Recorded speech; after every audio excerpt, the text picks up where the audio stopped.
Mon fiancé m'a quitté juste avant notre mariage. Par désespoir, j'ai accepté un poste d'infirmière à domicile pour un milliardaire paralysé. Mais dès la première nuit, je suis resté figé de stupeur devant ce que j'ai découvert. Je n'ai même pas eu le temps de m'asseoir qu'il a rompu. Le café était bondé, un jazz léger s'échappait des haut-parleurs, et l'air était imprégné d'une odeur d'espresso et de pâtisserie coûteuse. J'avais à peine fait 2 pas vers la table que Jason, sans même regarder son cappuccino intact, a déclaré « Il faut qu'on parle ». Mon estomac s'est noué. Je me souviens du son de sa voix, monocorde, presque apprise par cœur. Je me suis quand même assise, les paumes déjà moites. « Qu'est-ce qui se passe ?» ai-je demandé en forçant un sourire. « C'est à propos du traiteur ?» Il n'a pas répondu. Il a plongé la main dans la poche de sa veste et a posé un petit écrin de velours sur la table. Ce n'était pas pour me l'offrir, mais pour reprendre ce qu'il m'avait donné. « Je ne peux pas t'épouser, Émilie, a-t-il dit, tout simplement. 7 mots qui m'ont transpercé plus cruellement que n'importe quel scalpel que j'avais pu tenir. « Quoi ?» ai-je murmuré. Il s'est adossé à sa chaise, comme si le poids de la vérité l'avait enfin libéré. « Ce n'est pas toi. C'est juste que nous suivons des chemins différents. J'ai noué des contacts, des relations importantes. Megan Langlais et moi, nous étions en face d'une manière que je n'avais pas vue auparavant. Megan Langlais. La fille de Gregory Langlais, ce capital risqueur qui possédait pratiquement la moitié des startups technologiques de la côte ouest. Mon cœur s'est mis à battre la chamade. Tu me quittes pour elle ? Ce n'est pas ce que tu crois, a-t-il dit, alors que c'était évident. C'est mieux pour nous deux. Tu mérites quelqu'un de plus simple. Il n'a même pas scié quand je l'ai regardée, abasourdie et silencieuse, essayant de comprendre comment l'homme que je devais épouser dans 16 jours pouvait m'effacer si froidement. Puis, comme s'il ne m'avait pas assez déchiré, il a ajouté « et la bague ». C'est un héritage familial. Ma grand-mère serait dévastée si elle quittait la famille. Je l'ai retiré. Mes mains tremblaient, mais je l'ai fait. Je l'ai déposé doucement sur la table entre nous et j'ai dit « Merci pour ton honnêteté ». Puis je me suis levé et je suis parti, tout droit, dépassant les portes vitrées, le couple partageant des desserts, les regards curieux cherchant à comprendre ce qui venait de se passer. Ce n'est qu'en tournant au coin de la rue M que les larmes ont enfin coulé. Je ne suis pas retourné à l'appartement que nous partagions. Je ne voulais pas voir les cartons à moitié remplis ou la robe de mariée suspendue dans le placard. Je ne pouvais pas supporter ce silence. Mais à mon arrivée, c'était déjà fait. Mes affaires étaient dans des valises étiquetées près de la porte. Vêtements, livres, articles de toilette. Tout était soigneusement trié, comme si j'étais un colis renvoyé à l'expéditeur. Ce n'était pas le fait de Jason, il n'aurait pas été aussi attentionné. C'était forcément sa mère. Je me suis assise sur le sol, à côté de ses sacs, pendant je ne sais combien de temps. Le bail de mon ancien studio avait pris fin, je l'avais cédé à une étudiante en soins infirmiers quelques semaines auparavant. Chaque centime que j'avais économisé était passé dans le mariage. Il me restait moins de $100 sur mon compte et une semaine entière avant la paix. C'est alors que j'ai fait ce que je n'avais pas fait depuis plus d'1 an, j'ai appelé ma mère d'accueil. Margaret Temple a répondu à la 3e sonnerie, sa voix toujours aussi chaleureuse et posée. « Émilie, ma chérie, où étais-tu ? J'allais t'appeler au sujet de ces chaussures que nous avions vues la semaine dernière. » Je n'ai même pas pu parler. J'ai étouffé un sanglot à la place. Il n'en a pas fallu davantage. 1 heure plus tard, j'étais recroquevillé sur son canapé au plaid délavé, serrant une tasse de thé à la menthe tandis qu'elle caressait mes cheveux, comme elle le faisait quand j'avais 13 ans et que j'étais brisé par un énième placement qui avait mal tourné. Margaret n'a posé aucune question. Elle a simplement posé une couverture en tricot épais sur mes jambes et a dit « Reste aussi longtemps qu'il le faudra. » Tu m'entends ? J'ai de la place, et tu n'as rien à prouver. Cette nuit-là, je n'ai pas dormi. Je suis resté allongé sur le vieux lit pliant de son salon, à fixer le plafond, repassant en boucle chaque détail de ma conversation avec Jason. Son calme, le fait qu'il n'ait pas hésité une seconde. M'avait-il jamais aimé, ou n'étais-je qu'une solution d'attente en attendant que quelqu'un portant un nom comme Langlais apparaisse ? Au lever du soleil, la douleur s'était transformée en quelque chose de plus lourd, quelque chose qui ressemblait à de la honte. Je devais entamer une nouvelle vie, un nouveau chapitre, fonder ma propre famille. Au lieu de cela, j'étais revenu au point de départ, 28 ans, le cœur brisé, sans domicile, humilié. À midi, j'ai pris une douche, je me suis habillé et je suis retourné à l'hôpital comme si de rien n'était. Les infirmières souriaient. Certaines demandaient des nouvelles des préparatifs du mariage. Je souriais en retour, je hochais la tête, je m'en allais, car dire la vérité m'aurait, je le sentais, déchiré à nouveau. Mais en enfilant ma blouse et en vérifiant les dossiers de mes patients, j'ai su une chose, je ne pouvais pas rester ici. Pas dans cette ville. Pas avec ces souvenirs. Pas pendant que Jason Miller et Meghan Langley trinqueraient au champagne à leur brillant avenir, juste de l'autre côté de la frontière de l'État. Pas quand je n'avais nulle part où aller et plus rien à perdre. 3 jours ont passé, 3 jours lents et douloureux où j'ai accompli mes tâches mécaniquement, essayant d'empêcher mon monde intérieur de s'effondrer. Je souriais quand on me posait des questions sur le mariage. Je disais qu'il était reporté.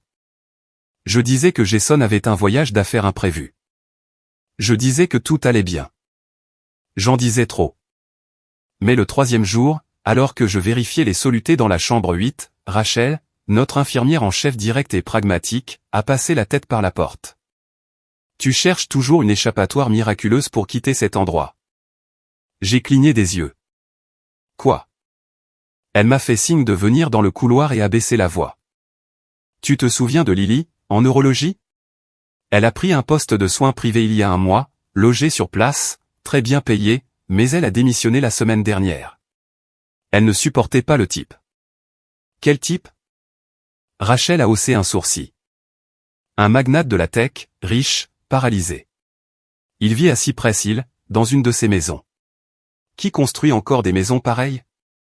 Apparemment, c'est un cauchemar. Mais ça a l'air incroyable. Il paie le triple de ce qu'on gagne ici. Suite privée, repas inclus. Pas de colocataire, pas de quart de nuit. Juste un seul patient. J'ai hésité. Je ne suis pas aide-soignante. Tu es une infirmière avec 5 ans d'expérience, a-t-elle répliqué. Tu es plus qualifiée que la moitié des gens qu'ils ont eus. Et crois-moi, ce type fait fuir la plupart d'entre eux en moins de 2 semaines. Tu es têtu. Ça pourrait jouer en ta faveur. J'ai failli rire. Je n'étais même plus sûr que la ténacité fasse encore partie de moi. Tout en moi semblait fissuré, mais quelque chose dans sa voix, le mot « échappatoire » a résonné fortement. Tu as un contact, ai-je demandé.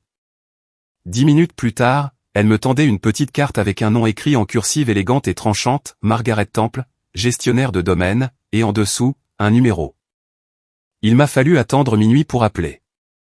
Je me tenais dans l'arrière-cour de la maison de Margaret, emmitouflé dans mon manteau, respirant l'air froid du Montana, le téléphone tremblant dans ma main. Margaret Temple a décroché à la 2e sonnerie. Oui, ici Emily Carter. On m'a dit qu'il y avait un poste d'infirmière logé sur place. Un silence. Puis, êtes-vous disponible pour un entretien demain matin à 9 h? J'ai cligné des yeux. Oui, je peux être là. Apportez vos diplômes et vos références. L'adresse vous sera envoyée par SMS sous peu. Ne soyez pas en retard. La ligne a coupé. À 4h30 du matin, j'ai embarqué dans le premier vol reliant Helena à San Francisco, puis dans une navette régionale qui a gravi les collines de Cypress jusqu'à ce que le monde réel disparaisse. Tout ressemblait à un rêve que je n'avais pas mérité. Et puis, j'ai vu la maison. Elle ressemblait à une forteresse moderne, verre, acier et lignes acérées tissées à flanc de falaise, comme si quelqu'un avait sculpté un manoir dans la lumière du soleil et la pierre. Un long portail noir s'est ouvert à l'approche de mon taxi, et pendant une seconde, j'ai voulu dire au chauffeur de faire demi-tour. Trop tard. Margaret Temple m'attendait sur le pas de la porte, une femme d'une 60aine d'années, filiforme, les cheveux tirés en un chignon serré, portant un tailleur bleu sombre sans le moindre pli. Elle m'a examiné de haut en bas avec la précision de quelqu'un qui avait travaillé dans l'armée ou dans un hôpital. « Vous êtes en avance » a-t-elle dit. Je ne voulais pas être en retard. Bien. Suivez-moi. L'entretien fut expéditif. Elle a jeté un coup d'œil à mon CV, posé 4 questions, n'a pas souri une seule fois, et a fini par dire « Le poste est à vous, mademoiselle Carter. Les conditions sont simples, disponibilité totale, 2 jours de repos par mois, aucune visite. Les connaissances médicales sont cruciales. La discrétion n'est pas négociable. Votre patient est un homme complexe. Vous vivrez au 2e étage, adjacent à sa suite. Les repas et le logement sont inclus. Salaire, 12,000 $ par mois, plus prime de performance, selon l'évolution de son état. J'ai essayé de rester impassible. Je me souviens encore avoir agrippé les accoudoirs de la chaise pour m'empêcher d'éclater de rire. C'était plus du triple de ce que je gagnais à l'hôpital. Je n'avais aucun plan. Je n'avais rien d'autre qu'un sac de sport trop grand et un cœur en miettes, mais j'ai dit oui. Je l'ai dit sans hésiter.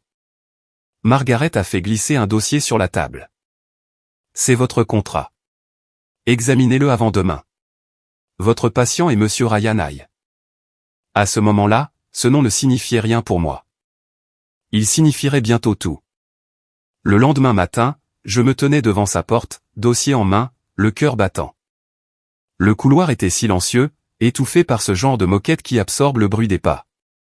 Tout dans cette maison était poli et froid, sol en pierre, lignes épurées, silence coûteux.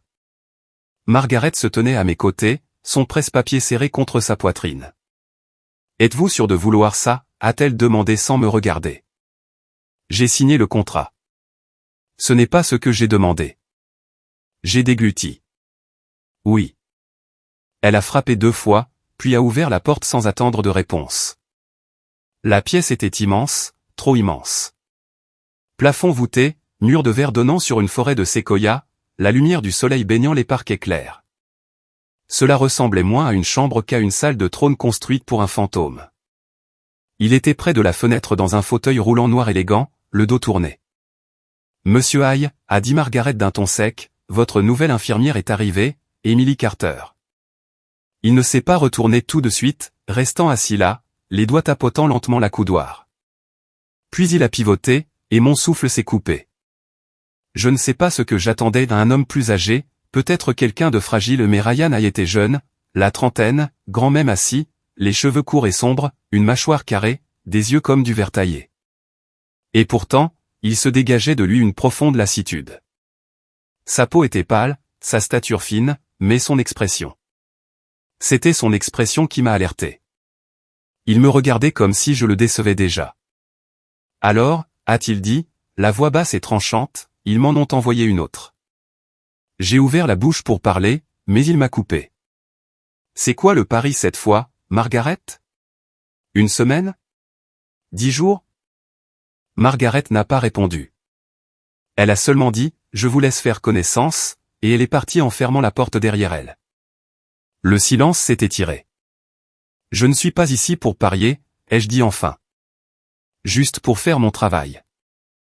Il a rapproché son fauteuil de quelques pas, m'examinant comme une œuvre d'art qu'il n'appréciait pas particulièrement. Et quel travail pensez-vous que ce soit? Médication, physiothérapie, suivi des signes vitaux, aide à la rééducation. Il a ricané. Vous avez oublié la partie où vous hochez la tête avec compassion pendant que je n'arrive pas à remarcher. C'est généralement la partie préférée de tout le monde. Je n'ai pas scié. Je ne suis pas là pour vous plaindre. Il a penché légèrement la tête. Oh, c'est nouveau. La plupart d'entre elles craquent dès le 3e jour. Peut-être que je vous surprendrai. Peut-être, a-t-il dit, bien que le sourire en coin qui étirait ses lèvres montra clairement qu'il ne croyait pas un mot de ce que je disais. Nous avons passé la journée dans un silence glacial. J'ai administré les médicaments, passé en revue son plan de physiothérapie, pris des notes. Ryan n'a cessé de lancer des pics, me testant, poussant, mais je n'ai pas mordu à l'hameçon. J'avais travaillé avec des vétérans amputés, des adolescents qui hurlaient à chaque injection, des mères qui pleuraient sous l'effet de la morphine. Ryan Hay n'allait pas m'effrayer. Ce soir-là, alors que je préparais sa chambre pour la nuit, il a dit soudainement, « Vous n'êtes pas ce à quoi je m'attendais. » J'ai levé les yeux du tiroir. Non. Vous n'avez pas posé de questions sur l'accident. Je me suis dit que vous me le diriez si vous en aviez envie. Une autre pause. Une autre surprise. C'était un voyage au ski, a-t-il fini par dire. En solo. J'ai perdu le contrôle sur une crête. Je me suis réveillé dans un hélicoptère. Je ne suis plus jamais resté debout sans aide depuis. J'ai hoché la tête. Merci de m'avoir dit. Il m'a fixé longuement. Pourquoi avez-vous pris ce travail? J'en avais besoin. Pas pour l'argent. Pourquoi ce travail-là? J'ai plongé mes yeux dans les siens. Parce qu'on m'a menti. Parce que je sais ce que ça fait d'être jeté. Son expression a changé l'espace d'une seconde, comme une fissure dans un mur qui n'aurait pas dû être là. Puis il s'est tourné à nouveau vers la fenêtre. Ne vous attachez pas, a-t-il dit.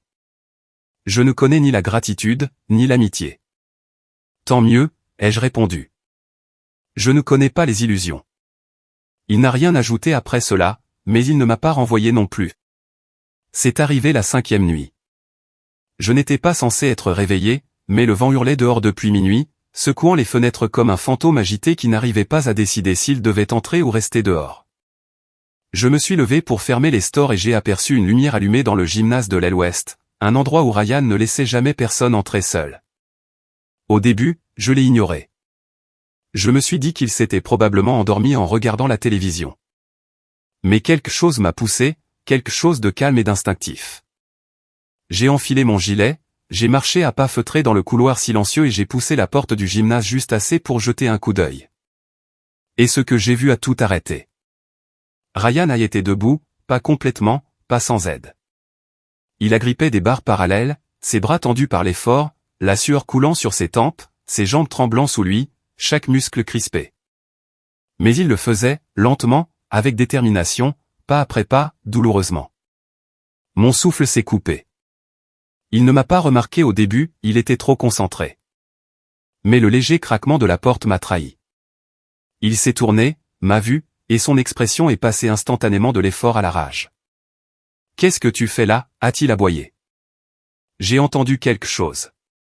Je pensais. Sors, Ryan. Maintenant. Je n'ai pas bougé. Je ne pouvais pas. Non pas parce que j'étais pétrifié, mais parce que quelque chose dans ma poitrine avait déjà changé. Il n'était pas sans espoir. Il n'était pas fini. Il cachait ses progrès. Pourquoi, ai-je demandé doucement. Pourquoi garder ça secret? Ses mains se sont crispées plus fort autour des barres, les articulations blanchies. Parce qu'à la minute où les gens voient des progrès, ils attendent des miracles. Ce n'est pas comme ça que la guérison fonctionne. Il a ri amèrement. Non, c'est comme ça que la déception fonctionne. J'ai déjà vu des gens partir une fois qu'ils ont réalisé que je n'allais pas magiquement me lever du fauteuil pour redevenir celui que j'étais. Je ne referai plus jamais ça. Alors, au lieu de ça, vous faites semblant qu'il ne reste rien? Que vous avez abandonné? Sa mâchoire s'est contractée. Tu ne comprends pas. Je me suis approché, prudemment, comme on s'approche d'un animal blessé. Peut-être que si. Ses yeux se sont verrouillés sur les miens, furieux, incertains. Je ne le dirai à personne, ai-je affirmé. Mais si vous me laissez vous aider, vraiment vous aider, nous pouvons travailler à quelque chose de meilleur. Vous n'avez pas à faire ça seul. Pourquoi, a-t-il exigé. Pourquoi tu t'en soucies? Parce que je sais ce que ça fait d'avoir son futur arraché et d'être censé sourire à travers les débris. Il m'a dévisagé, respirant fort, la sueur brillant sur sa peau. J'ai cru qu'il allait crier à nouveau, m'ordonner de partir, menacer de me renvoyer. Au lieu de cela, il s'est lentement rabaissé dans son fauteuil, silencieux, épuisé. Finalement, il a murmuré, « Très bien. » Mon cœur a bondi. On garde ça entre nous, a-t-il ajouté. Personne. Personne ne doit savoir. Je comprends. Et tu suis mon rythme. Si je dis stop, on s'arrête. Si je dis vas-y, tu m'aides. D'accord. Entendu. Il m'a étudié, le regard toujours perçant, mais quelque chose avait basculé. Quelque chose d'indicible. Tu n'es pas comme les autres. J'ai haussé les épaules. Je n'essaie pas de l'être. Nous avons commencé les séances le lendemain matin, tôt, dans le calme, avant que Margaret ne s'agite, avant que la lumière du soleil ne réchauffe entièrement les carreaux de la cuisine. Chaque pas qu'il faisait était une agonie, contrôlée, mesurée, comme si l'on combattait la gravité avec rien d'autre que du dépit et la mémoire musculaire. Mais il le faisait, et j'étais là. Pas pour applaudir, pas pour pleurer, juste pour soutenir. Une main stabilisant le monde. Il ne voulait pas tomber. Cela a commencé par une voix. J'organisais l'armoire à médicaments dans ma chambre quand je l'ai entendu, grave, assuré, trop lisse. Un homme, pas Ryan, pas un membre du personnel. Curieuse, je me suis dirigé silencieusement vers le couloir principal et j'ai suivi le son jusqu'au salon ouest. Là, affalé sur le canapé en cuir, se trouvait un homme d'une quarantaine d'années, une montre de luxe brillant sous le soleil du matin, tenant un verre contenant quelque chose qui n'était pas du jus de fruits. « Ryan, tu as une sale mine. » L'homme a ri. Ryan, en face de lui, a esquissé un sourire tendu. « Ravi de te voir aussi, Eric. » C'était ma première rencontre avec Eric Thorne, l'associé de longue date de Ryan. L'homme qui, selon Margaret, avait pris les rênes de High Nexus Technology après l'accident de Ryan. Quelque chose chez lui me donnait la chair de poule. Peut-être la façon dont il regardait Ryan, comme s'il évaluait toujours sa valeur. Ou peut-être la façon dont ses yeux se sont posés sur moi quand je suis entré avec le plateau de thé, lent, inquisiteur, envahissant. « C'est la nouvelle ?» a-t-il demandé. Emily Carter, ai-je dit d'une voix égale en déposant le plateau. Est-elle meilleure que les 3 dernières, a lancé Eric en sirotant son verre. Elle n'est pas là pour t'amuser, a répondu froidement Ryan. C'est mon infirmière. La conversation a glissé vers les affaires, fusion, tensions entre investisseurs, contrats gouvernementaux. J'ai essayé de rester invisible, mais un mot m'a glacé sur place, l'anglais. Eric s'est penché en avant, baissant la voix. Laura dit que son père est prêt à débloquer les fonds. On a juste besoin que le paquet de contrôle soit transféré à la société écran. L'anglais capital va absorber le tout. Il a des contacts au conseil d'administration. C'est une entrée facile. Ryan n'a pas répondu. Il fixait la fenêtre, les articulations serrées contre la coudoir. J'ai déjà préparé les documents, a continué Eric. On a juste besoin de ta signature plus tard. Je vais les examiner, a dit Ryan. Tu dis ça depuis des semaines. Si on attend beaucoup plus, l'opportunité nous échappera. Ryan n'a pas répondu. Mon pouls tonnait dans mes oreilles. Je me suis éclipsé de la pièce avant que l'un ou l'autre ne remarque que je me tenais encore là. L'anglais. Laura l'anglais. Ce nom me hantait toujours. Et puis, tout à fait tilt, l'anglais capital. Laura. L'insistance d'Eric pour obtenir la signature de Ryan. L'entreprise. Ils essayaient de la prendre, de dépouiller Ryan de son contrôle pendant qu'il était encore en convalescence. Et si Laura était impliquée, Megan l'anglais ne devait pas être bien loin. Ma poitrine s'est serrée tandis que je retournais dans ma chambre et fermais la porte. Était-ce lié à ce qui m'était arrivé? N'étais-je qu'un dommage collatéral pris dans les tirs croisés de quelque chose de plus grand? Ou m'avait-il choisi pour cela, parce que j'étais la fille que personne ne soupçonnerait? Cette nuit-là, je n'ai pas pu garder ça pour moi. Alors que j'aidais Ryan avec ses exercices d'étirement, j'ai brisé le silence. J'ai entendu quelque chose aujourd'hui au sujet de votre entreprise. Il ne m'a pas regardé. Continue. Je lui ai tout raconté, mot pour mot, les noms, les phrases, le ton. J'ai même mentionné Megan l'anglais. À ce nom, il a marqué une pause. Tu la connais? Mon ex-fiancé m'a quitté pour elle. Il a cligné lentement des yeux. Jason Miller? J'ai hoché la tête. Vous le connaissez? Non, mais j'ai entendu ce nom par Eric. Il s'est éloigné du mur et m'a fixé. Tu suggères que mon associé et ton ex préparent quelque chose ensemble? Je suggère que c'est une trop grosse coïncidence. Il n'a rien dit pendant un long moment. Puis enfin, je vais examiner les documents. C'était tout. J'ai essayé de ne pas me sentir anéanti. J'avais espéré plus, peut-être qu'il me croirait, peut-être qu'il agirait. Mais à la place, Ryan est retombé dans le silence, comme si tout ce que j'avais dit s'était perdu dans le vide. Cette nuit-là, j'ai fait les 100 pas dans ma chambre comme une bête en cage. Avais-je tort? Imaginais-je des ombres?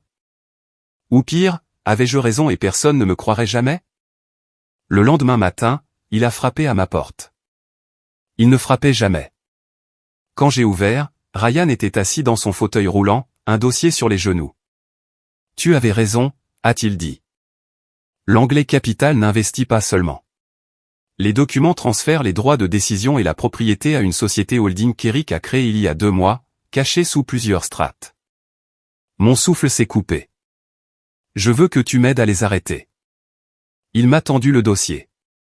Êtes-vous sûr, ai-je demandé. Après tout ce qui s'est passé? Ryan a hoché la tête. S'ils pensent que je suis trop faible pour me battre, alors ils ont oublié qui j'étais avant de me briser. Le plan a pris des jours à se finaliser. Chaque nuit, après que le personnel se soit endormi et que les fenêtres se soient obscurcies, Ryan et moi étions assis l'un en face de l'autre à la longue table en chêne du bureau, épluchant les documents et les notes stratégiques. Ses mains tremblaient parfois d'épuisement, mais sa voix restait ferme. Il construisait une salle de guerre pièce par pièce, et j'étais sa seule alliée à l'intérieur de ses murs. Il avait déjà contacté son avocat. Il rassemblait les registres, les emails, les contrats, les traces bancaires. Ryan ne m'avait rien caché, pas même ses doutes. Je faisais plus confiance à Eric qu'à n'importe qui, a-t-il dit une nuit. Il était là le jour où j'ai lancé ma première application. Je l'ai laissé parler en mon nom quand je ne pouvais plus marcher. Et tout ce temps, vous aviez raison de faire confiance à votre instinct, lui ai-je dit. J'ai tardé à le faire, a-t-il répondu, mais je ne tarderai plus. Une semaine plus tard, une réunion extraordinaire du conseil d'administration a été convoquée. Personne ne se doutait de rien. Ryan a laissé Eric croire que la signature allait arriver, il l'a même remercié dans un email pour avoir si bien géré les choses. L'après-midi même, il s'est préparé. C'était la première fois que je le voyais dans un costume sur mesure, bleu nuit, impeccable, beau d'une manière qui a fait ralentir mon cœur.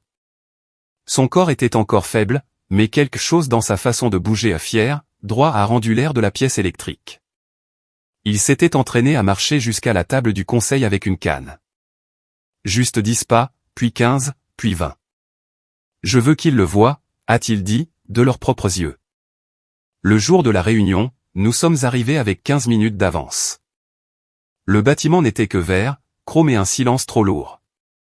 Les têtes se sont tournées à notre entrée, Ryan marchant à mes côtés, la mâchoire serrée, les pas mesurés mais fermes. La stupeur a parcouru les halls comme un courant électrique. Dans la salle de conférence, Eric était assis au bout de la table. Laura était là aussi, dans un tailleur gris tourterelle, les jambes croisées, les lèvres peintes comme pour la guerre.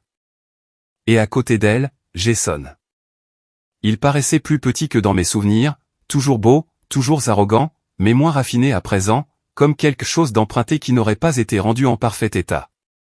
Quand Ryan est entré dans la pièce, canne à la main, le silence s'est brisé. Tu marches, a dit Eric. Pas parfaitement, a répondu Ryan, mais suffisamment. Il ne s'est pas assis à l'autre bout. Il a marché droit vers la tête de table, s'est arrêté et a fixé Eric droit dans les yeux. Cette réunion est désormais sous mon autorité, a-t-il dit calmement. Et je vais commencer par ceci. Il a posé un dossier sur la table et l'a ouvert. La pièce entière a regardé alors qu'il exposait chaque piste falsifiée, chaque clause dérobée, chaque preuve de la tentative d'Eric de transférer le contrôle de iNexus Technologies à une société écran privée détenue par l'Anglais Capital. Laura n'a pas scié. Jason s'est agité inconfortablement. Le visage d'Eric s'est lentement vidé de toute couleur. Tu ne peux pas prouver l'intention, a murmuré Eric. Je n'ai pas à le faire, a répondu Ryan. Je dois seulement prouver un manquement à l'obligation fiduciaire, ce que je viens de faire. Le conseil s'est agité. Le conseiller juridique s'est levé. Monsieur Hay, souhaitez-vous demander un vote de défiance immédiat? Oui, a dit Ryan, avec effet immédiat. Le chaos a éclaté. Laura s'est levée la première, ses talons claquant comme des coups de feu. Tu ne sais pas à qui tu as affaire, Ryan. Oh, si, a-t-il dit doucement. À une femme qui se cache derrière le nom de son père et un homme qui vend tout pour un raccourci. Elle a ricané. Et ton infirmière? Quoi? C'est ta cofondatrice maintenant? Ryan s'est tourné vers moi. Elle est la raison pour laquelle je suis debout ici. Jason a détourné le regard. Le conseil a voté. C'était unanime. Eric a été évincé, les contrats annulés, le contrôle restitué. Une fois que tout fut terminé et que la salle fut vide, Ryan et moi sommes restés seuls. Il s'appuyait sur sa canne, respirant fort, mais ses yeux brillaient. Tu as réussi, ai-je murmuré. Non, a-t-il dit. Nous avons réussi. Et puis, juste pour une seconde, il a souri. Un sourire large, entier, vrai. Et j'ai réalisé quelque chose que je ne m'étais pas autorisé à croire jusqu'à cet instant, il n'était pas le seul à avoir fait ses premiers pas ce jour-là. Les semaines ont passé. Le manoir ne ressemblait plus à un mausolée. Les fenêtres étaient ouvertes plus souvent. La lumière inondait les halls, et même le jardin, autrefois sec et envahi, respirait à nouveau. Ryan avait encore des jours difficiles, il boitait encore, il devait encore se raidir face à la douleur, mais l'amertume qui traînait derrière chacun de ses pas avait commencé à se dissiper. La mienne aussi. Ce mariage que je n'ai jamais eu, j'ai arrêté de le pleurer. Ce nom que j'allais porter, je l'ai laissé derrière moi. Petit à petit, j'ai commencé à me voir comme plus qu'une simple personne que l'on avait jetée. J'ai recommencé à lire, à courir de courtes boucles sur le sentier privé derrière la maison, à rire. Rire sans culpabilité. Ryan s'est fait une règle de cuisiner une fois par semaine, même s'il brûlait le riz et insultait la cuisinière comme si elle lui devait quelque chose. Je le laissais faire. Je m'asseyais sur l'îlot de la cuisine, les jambes repliées, souriant de sa frustration. C'était notre rituel. Petit et indicible, mais le nôtre. Une nuit, il m'a tendu un plat que je ne pouvais identifier et a dit, « Si ça te tue, je veux que ce soit consigné. » J'ai goûté. « Tu auras l'entreprise dans le testament, ai-je dit d'un ton monocorde. » Il a marqué une pause. « En fait, non. » J'ai levé les yeux. « Je l'ai transféré dans un trust, a-t-il dit, qui t'inclut. » J'ai cligné des yeux. « Quoi ? » « Je ne te donne pas l'entreprise, a-t-il dit doucement. Mais je veux que tu saches que j'ai construit quelque chose de meilleur avec toi que je ne l'ai jamais fait avec personne d'autre. Et je veux que tu fasses partie de ce qui vient ensuite. Je l'ai dévisagé. Ryan a plongé la main dans sa poche et a sorti un petit écrin noir. Avant que tu ne dises quoi que ce soit, a-t-il dit rapidement, tu n'as pas à répondre aujourd'hui, ni même cette année. Je sais que j'apprends encore à être moi-même, et je sais que tu n'avais pas signé pour ça. Il a ouvert l'écrin. À l'intérieur, une bague, de l'or simple, un minuscule saphir au centre. Mais j'aimerais demander quand même, a-t-il dit, la voix basse. Considéreras-tu de parcourir ce chemin avec moi? Pas parce que j'ai besoin d'être sauvé, mais parce qu'avec toi, je me souviens de qui je suis. Je n'ai pas pleuré. J'ai cru que je le ferais, mais à la place, j'ai ressenti autre chose. Quelque chose de stable, un sentiment d'être enfin arrivé, comme si j'avais traversé la partie la plus sombre de la forêt et trouvé, non pas un château, mais une clairière, un endroit calme pour respirer à nouveau. J'ai pris la bague, je l'ai glissée à mon doigt. Je ne dis pas oui, ai-je murmuré en souriant, mais je ne dis pas non. Il a ri. Ça, c'est tout à fait toi. Nous n'avons rien précipité. Il n'y a eu aucune annonce en grande pompe, aucun gros titre. Juste d'autres matins, d'autres progrès. Il a marché un demi-mile tout seul. Le mois suivant, j'ai obtenu ma certification pour ouvrir mon propre cabinet privé. Nous avons embauché du personnel. Je suis resté dans la maison, mais elle ne semblait plus être la sienne. Elle semblait être la nôtre. Quant à Jason, il a envoyé un message une fois, 2 lignes, demandant si j'allais bien. Je n'ai jamais répondu. Je n'en avais pas besoin, car la vérité était que j'avais déjà obtenu tout ce que je devais retirer de ce chagrin, une leçon, un détour, et une porte ouverte vers la vie que je n'avais même pas osé imaginer. Et Ryan? Il a complètement abandonné le fauteuil à l'automne. Pour son anniversaire, nous avons fait un court voyage sur la côte. Juste nous. Il a marché à mes côtés sur la plage au coucher du soleil, le sable collé à nos pieds, le vent assez froid pour piquer la peau. À un moment, il a regardé l'océan et a dit, « Tu penses qu'on redeviendra un jour ce qu'on était avant tout ça ?» J'ai secoué la tête. J'espère que non.